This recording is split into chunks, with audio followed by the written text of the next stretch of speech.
So over the last few weeks, we've been telling you about the debate in Albany over bail reform. That's the law in New York that ended the option of cash bail for most lower-level and nonviolent charges. So now judges have to release those people without bail. That was to end how some defendants could pay bail and get out of jail, while others couldn't and had to stay in. And now, more than 2 years after the law took effect, opponents are calling for changes or a full repeal. They say the state's rise in crime has been connected to the new bail laws, but there's been no nonpartisan analysis to prove that claim. On this week's show, we're taking a deep dive into the debate over violent crime and bail reform in New York, what's on the table, and where it's headed. Daryl Camp reports. Public safety has always been a top issue for New Yorkers, but it's taken on new life in recent years after a number of changes at the state level. The movement for criminal justice reform gained traction 5 years ago when a bipartisan state legislature passed what's called Raise the Age. That made it so 16 and 17-year-olds were no longer tried as adults in New York for most crimes. 2 years later, lawmakers approved what's been the most controversial criminal justice law in recent history, bail reform. The new law took effect in 2020 and eliminated cash bail for most lower-level and nonviolent offenses. Supporters of the bill said having a system of cash bail criminalized poverty, allowing some people to pay to get out of jail before trial while others couldn't. Senator Gustavo Rivera is a Democrat from the Bronx. When Harvey Weinstein, who was accused of all sorts of things and ultimately was found to be guilty of some of the worst type of sexual predatory behavior that you can imagine, but because he was a millionaire, he was able to go into court. 15 minutes later, he was back in a limousine back to his house. That's not the reality for the overwhelming majority of people. But since the bail reform law took effect, New York has seen a rise in crime. Opponents of the law, mostly Republicans, but some Democrats, have claimed that the two are connected. And because of that, they've called for a full repeal of the statute as a solution to New York's crime problem. There hasn't been any critical analysis on data to support that argument, and that has been a major sticking point.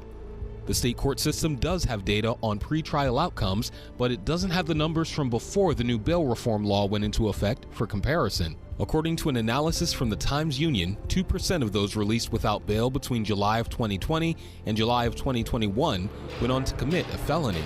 Those numbers account for just over 2,000 crimes committed. Erica Bond, the Vice President of Justice Initiatives at John Jay College of Criminal Justice, says it does provide some new information, but not enough to base policy on. What we don't know is what happened in 2019. So we don't know how that compares.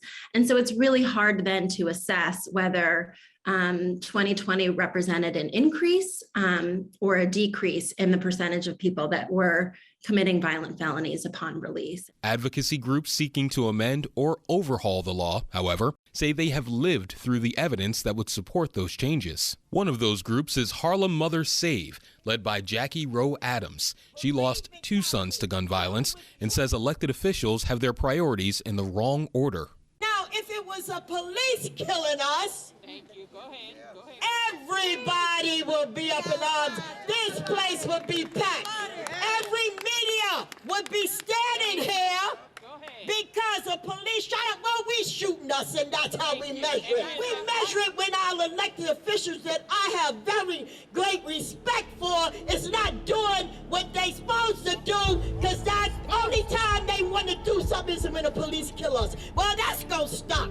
Because we're killing us, and it must stop. And stories like that could resonate with the Hochul administration. While Governor Kathy Hochul has no public position on changes to bail, she says that all perspectives should be considered in that debate. It is a conversation that I've already had with our legislative leaders. Our main focus is public safety, protecting people where they live, and finding all the opportunities to do that and make sure it makes sense. If there are changes to the bail reform law, it would not be the first time. After some initial concerns 2 years ago, the state legislature did roll back a part of the law, returning the option of cash bail for a handful of charges. Some have called for an end to cash bail altogether, replacing it with a so-called dangerousness standard. That's a standard judges could use to hold the accused before trial. Patrick Felon is the executive director of the New York State Association of Chiefs of Police. We're asking that the judges that are elected by the people of New York be allowed to consider the defendant's danger to the community, as they're allowed to do in 49 other states. It's a reasonable request. We think that it's fair. And that's what we're asking for here today. But critics of the dangerousness standard say it could be a slippery slope. If judges are given more flexibility over pretrial detention, they say it could unintentionally result in disproportionate outcomes for people of color, which would be back to square one. Attorney James Long, a former Albany area public defender, says the implicit bias of judges can even go beyond race. Judges are human beings. They come to court, to the bench, to their pinnacle of their career, but with their own personal foibles, their own personal prejudices. And I don't mean that in a racial or a gender way. It's more really a cultural thing. Assemblymember Latrice Walker, a member of the Judiciary Committee, was one of the top negotiators of bail reform when it passed 3 years ago. She's against the dangerousness standard, and like Long, she says it's about culture and history. Bail reform has been about social justice, she says, and undoing a long history of racial inequity in the U.S. The United States Constitution states that slavery was abolished except in the case of criminal punishment. So that anyone who is subjected to the criminal justice system, they are a slave in the truest form. So this is our abolitionist movement. And some supporters of the bail reform law say it didn't go far enough to address those historic inequities in the criminal justice system. Senator Jabari Brisport, a Democrat from Brooklyn, says he's against any new rollbacks. He went to night court in Brooklyn to see how judges set bail and says it's still not impartial. Put stronger restrictions on judges to make sure they're really clarifying what the options are before they allow for posting bail. And there's also the problem of a judge's interpretation of the law. Assemblymember Phil Steck, a Democrat and member of the Judiciary Committee, has been practicing law for more than 3 decades. John Adams, who was one of our founding fathers, said that we needed to create a government of laws, not of men. And what happens when you have discretion is you go to one judge in one town and he or she is doing completely different things than another judge in another town. There's no consistency. But there are other sides to judicial discretion as well, and it's more complicated than it sounds. It can apply to more than just perceived dangerousness or cash bail, like when someone's arrested and needs treatment for a drug addiction.